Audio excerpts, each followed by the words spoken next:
قرآن کا آج 11واں لیکچر پیش ہے۔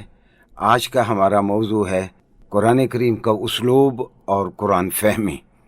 سامعین گرامی، کتاب اللہ کو آخر عربی زبان ہی میں کیوں اتارا گیا، اس کے بارے میں قرآن کا اپنا بیان یہ ہے۔ اعوذ باللہ من الشیطان الرجیم، بسم اللہ الرحمن الرحیم، انا انزلناہ قرآنا عربیا لعلکم تعقلون۔ بے شک ہم نے اس قرآن کو عربی میں نازل کیا تاکہ تم لوگ اسے سمجھ سکو۔ عربی کا انتخاب کیوں کیا گیا، اس کے بارے میں گزشتہ 2-3 لیکچرز میں ہم نے اس پہ تفصیل سے بات کی کہ عربی زبان نہایت واضح، سلیس اور منجھی ہوئی زبان ہے، اور اس زبان کو ڈیولپ ہونے کے لیے، ترقی پانے کے لیے منشاء ایزدی سے ایسا ماحول مہیا کیا گیا جو کسی اور زبان کے حصے میں نہیں آیا۔ یہاں ایک اور بات بھی خالی از فائدہ نہیں ہوگی کہ جناب علیہ السلام خود اپنے تئیں فرمایا کرتے تھے کہ انا افصح العرب، عربوں میں میں سب سے زیادہ فصیح اور سب سے زیادہ ایلوکوینٹ ہوں۔ اور تاریخ نے دیکھا کہ جناب علیہ السلام کے دہن اقدس سے جو بات بھی نکلی وہ ایک پروورب اور ایک محاورے کی صورت اختیار کر گئی۔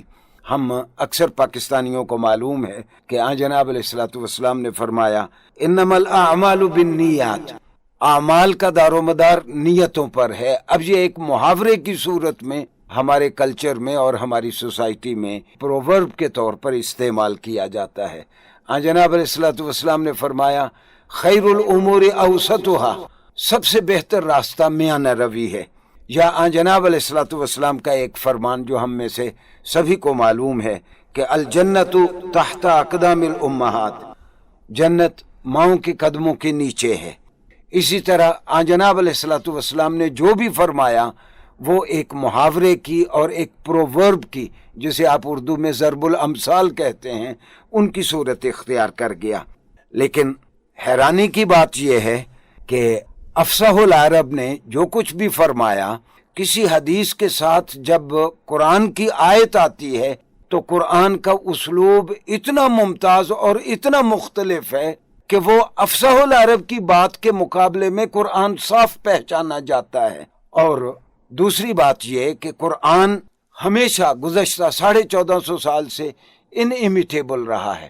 قرآن کی کوئی نقل تیار نہیں کر سکا، اور قرآن بار بار لوگوں کے سامنے یہ دعویٰ اپنا دہراتا رہا کہ اگر تم اسے منزل من اللہ نہیں سمجھتے، اگر تم اسے اللہ کا کلام نہیں سمجھتے، تو یہ حروف تہجی تو تمہارے پاس بھی ہیں، تم انہی حروف تہجی کو اس طرح کمپوز کرو کہ کوئی 3 آیات ہی بنا کے دکھا دو۔ اور میں نے آپ سے عرض کیا تھا کہ ابن کثیر نے اپنی کتاب البدایہ والنہایہ میں بہت ساری ایسی جو کوششیں ہوئیں اس کی تفصیل دی ہے۔ رمانی نے، خطابی نے، باقلانی نے اور دیگر بہت سارے علماء نے جنہوں نے تفسیریں لکھی، جنہوں نے اعجاز القرآن پہ کتابیں لکھی، انہوں نے اس موضوع پہ بہت واضح انداز میں لکھا کہ بہت سارے لوگوں نے قرآن کا مقابلہ کرنے کی کوشش کی، لیکن قرآن چونکہ انِمیٹیبل ہے، اس کی نقل تیار نہیں ہو سکی۔ آج تک کوئی قرآن کی نقل تیار نہیں کر سکا۔ کتاب اللہ کے اسلوب کے بارے میں ایک بات اہل ادب کو بہت اچھی طرح سمجھ آئے گی کہ دنیا کی کوئی کتاب لے لیں، آپ اس کتاب کو اس زبان کا قدیم ورثہ کہیں گے یا آپ اس کو جدید کہیں گے۔ مثال کے طور پر اردو میں اگر ہم آج سے 200 سال پہلے کی اردو دیکھتے ہیں، فسانہ عشق دیکھتے ہیں، گل بقولی دیکھتے ہیں، یا ہم میر امن کی باغ و بہار دیکھتے ہیں، تو ہم کہتے ہیں یہ قدیم اردو ہے۔ قدیم اور اردو میں فرق صاف واضح ہے۔ قرآن کریم کا کمال یہ ہے کہ نہ اس کو قدیم کہا جا سکتا ہے، نہ اس کو جدید کہا جا سکتا ہے۔ سبب اس کا یہ ہے کہ عربی زبان ہمیشہ ہی قرآن کریم کے جلو میں چلتی رہی ہے۔ میں ایک قدیم عربی اور شہرہ آفاق کتابوں کے نام لیتا ہوں۔ مثال کے طور پر البیان والتبیین، البیان والتبیین ابو عثمان الجاحظ کی کتاب ہے۔ جو اس کتاب کو پڑھتے ہیں ان کو اندازہ ہوتا ہے کہ جاحظ کے سامنے اگر قرآن نہ ہوتا تو وہ یہ عربی عبارتیں نہیں لکھ سکتا تھا۔ اسی طرح ابن مقفع، اس کی کتاب ہے الرسالہ فی الصحابہ، آپ اس کتاب کو دیکھیں تو جا بجا آپ کو اندازہ ہوگا کہ وہ کتاب اللہ کے تتبع میں لکھتا ہے. حتیٰ کہ دینی موضوعات پر بھی کتابیں نہیں ہیں تو ہمیں پتہ چلتا ہے کہ یہ ادیب قرآن سے متاثر ہو کے لکھ رہا ہے. یاد رہے ابو عثمان الجاحظ 255 ہجری میں فوت ہوا، جبکہ ابن مقفع 150 ہجری میں فوت ہوا. اور دور حاضر کے میں دو بڑے عربی ادیبوں کا نام لیتا ہوں، جن میں سے ایک شاعر بھی ہے، نزار قبانی. نزار قبانی کی نظمیں دیکھیں، نزار قبانی کی نثر دیکھیں تو جملوں کے جملے آپ کو پتہ چلتے ہیں کہ کتاب اللہ کی فلاں آیات سے یہ اقتصاب کر کے آج کا 21ویں صدی کا یا 20ویں صدی کے اخیر میں مرنے والا ایک ادیب جو انشاء پردازی کرتا ہے وہ کتاب اللہ سے متاثر ہو کے کرتا ہے. اسی طرح طٰہٰ حسین کے 20 ناول ہیں، تاریخ پہ بھی اس نے کتابیں لکھی، کلچر کے موضوعات پہ بھی اس نے خوب قلم اٹھایا. اور طٰہٰ حسین بہت ترقی پسند یا مذہب سے ذہنی طور پر دوری رکھنے والا ایک ادیب ہے، لیکن جب وہ عربی نثر لکھتا ہے تو وہ 100% کتاب اللہ سے اقتصاب کرتا ہے. گویا عربی زبان کی قسمت میں یہ لکھ دیا گیا ہے کہ عربی زبان نے ہمیشہ قرآن کے سائے میں، قرآن کے جلو میں چلنا ہے. مجھے معلوم نہیں ہے کہ میری قومی زبان کی آج سے 100 سال بعد کیا شکل ہوگی. ہمیں معلوم نہیں ہے کہ آج سے 100 سال بعد انگریزی نثر کیسی ہوگی، انگریزی پروز کیسی ہوگی. عربی کے بارے میں ہمیں پتہ ہے کہ عربی ہمیشہ جب جب سفر کرے گی یہ قرآن کے سائے میں چلتی رہے گی.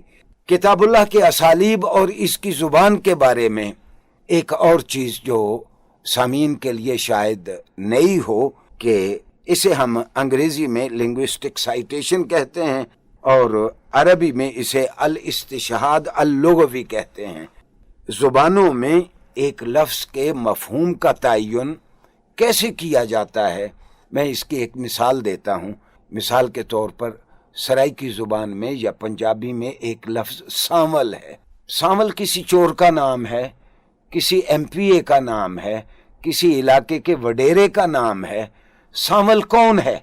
اب سانول لفظ کی کونوٹیشن کیا ہے، اس کا مفہوم کیا ہے، اس کو جاننے کے لیے وہ زبان جس میں سانول لفظ استعمال کیا جاتا ہے ہم اس کے ادب سے رجوع کریں گے. تو ہم خواجہ فرید، کوٹ مٹھن والے خواجہ فرید کی جب ہم شاعری دیکھتے ہیں تو وہ بار بار کہتے ہیں کہ سانول موڑ مہاروے. وہ سانول سے درخواست کرتے ہیں کہ تم پھر ہمارے گھر آؤ، ہمارے یہاں تم پھر پھیرا لگاؤ.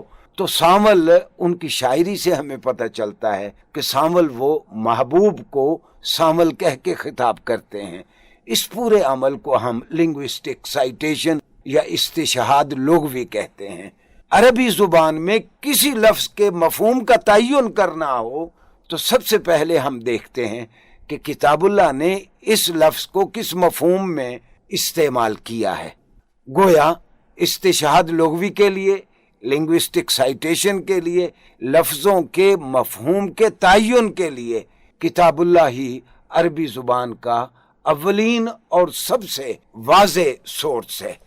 دنیا کی ساری زبانوں میں، مثال کے طور پر انگریزی میں صاف ستھری اور اچھا ڈکشن سکھانے کے لیے بچوں کو ہم بتاتے ہیں دس is correct, this is incorrect, یہ بات صحیح ہے، یہ اس طرح کہنا ٹھیک ہے. اردو میں بھی اردو کے اساتذہ ہمارے بچوں کو بتاتے ہیں کہ یہ بات کہنا ٹھیک ہے، یہ بات کہنا درست نہیں ہے. اسی طرح عربی اخبارات میں بھی اور عربی کے ادبی مجلات میں بھی سیریز چھپتی ہیں، قل ولا تقل، یہ کہو یہ مت کہو. تو جتنے استعمالات عربی زبان میں کتاب اللہ کے لفظ اور معنی کے سلسلے میں جتنے بھی کتاب اللہ سے مختلف ہوتے ہیں، ادیب فوراً اس کی نشاندہی کرتے ہیں کہ اس لفظ کو تو قرآن کریم نے ان معنی میں استعمال کیا ہے، اس لفظ کو ان معنی میں ہی استعمال ہونا چاہیے. تو گویا ہمیشہ سے عربی کی بنیاد قرآن رہا ہے اور عربی لغت دان اور عربی اسالیب کے ماہرین ہمیشہ سے یہ کہتے آئے ہیں کہ لولا القرآن لما کانت العربیہ، کہ اگر قرآن نہ ہوتا تو آج عربی بھی اپنے وجود کو باقی نہ رکھ سکتی۔ میں نے گزشتہ کسی لیکچر میں عرض کیا تھا، آج اس بات کو پھر دہراتا ہوں کہ دنیا میں اس سے پہلے بھی بڑی بڑی زبانیں تھیں۔ کسی زمانے میں آرامی زبان کا بڑا چرچا تھا۔ یہ پرانی اناجیل اور پرانی تورات کے جو نسخے ملے ان میں سے کچھ آرامی زبان میں تھے۔ کسی زمانے میں عبرانی کا بڑا چرچا تھا۔ ابھی ماضی قریب میں اینگلو سیکسن لینگویجز کا بڑا چرچا تھا، اور جتنی یورپ کی پرٹیکولرلی سینٹرل یورپ کی جتنی زبانیں ہیں ان کی ماں سمجھی جاتی ہے یہ لیٹن زبان، وہ لیٹن بھی مر گئی۔ برصغیر پاک و ہند میں سنسکرت زبان کا بڑا عروج تھا، سنسکرت بھی اپنی موت مر گئی۔ یہ ساری زبانیں جو دنیا سے ناپید ہوئیں اس کا سبب صرف ایک تھا کہ ان زبانوں کو قرآن جیسی کوئی کتاب نہیں ملی۔ تو اگر قرآن خدا نخواستہ نہ ہوتا تو آج دنیا میں عربی بھی نہ ہوتی، اور عربی بھی باقی ان زبانوں کی طرح جو دنیا میں اپنا وجود باقی نہ رکھ سکیں، یہ بھی ان کی طرح کی ایک قصہ پارینہ بن گئی ہوتی۔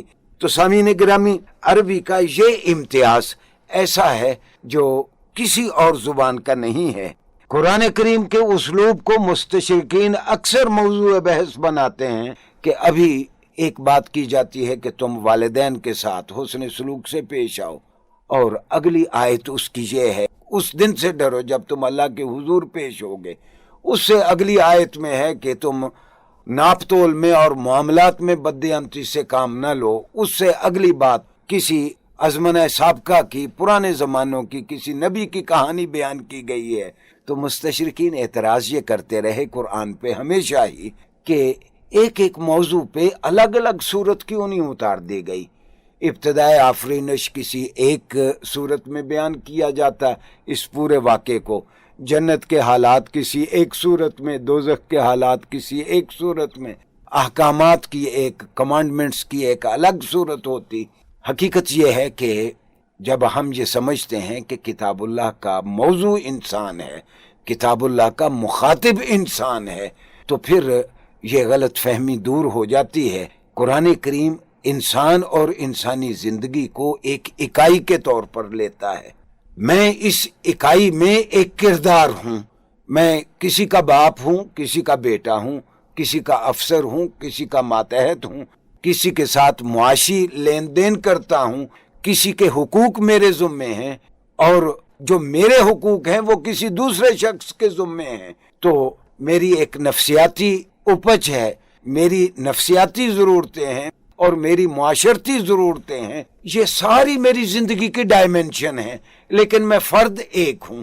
اگر میری زندگی ایک اکائی ہے تو کتاب اللہ کا اس اکائی کے بارے میں جو ہدایات ہیں، زندگی کو ایک اکائی سمجھتے ہوئے، تو یہ مستشرقین کا اعتراض بے جا ہے، اور ہمیں سمجھ آتا ہے کہ جو زندگی ہم یہاں گزار رہے ہیں اس کے بارے میں ہمیں جو ہدایات دی جاتی ہیں کہ والدین کے ساتھ حسن سلوک ہے، ساتھ ہی بتا دیا گیا کہ تم نے کل اللہ کے سامنے پیش ہونا ہے۔ جب ہم زندگی کو ایک اکائی سمجھیں گے تو یہ اعتراض از خود رفع ہو جاتا ہے۔ اور آخری بات سامعین گرامی، قرآن کے بارے میں کہ اکثر ہمارے ذہن میں آتا ہے کہ آدھی بات اس صورت میں کی گئی ہے، باقی کسی اور صورت میں کی گئی ہے۔ کسی چیز کے بارے ہم نے قرآنی موقف جاننا ہے تو کس طرح جانیں؟ تو سامعین گرامی، اس کا طریقہ یہ ہے کہ ایک چیز کے بارے میں قرآن کے جہاں جہاں احکامات ہیں ان سارے احکامات کو آپ ایک جگہ اکٹھا کر لیں، اور قرآن کی تفسیر، سب سے پہلی تفسیر قرآن کی خود آن جناب علیہ الصلوۃ والسلام نے کی ہے، اور آن جناب علیہ الصلوۃ والسلام ہی کا حق ہے کہ وہ سب سے بہتر انداز میں قرآن کو بیان کر سکتے ہیں۔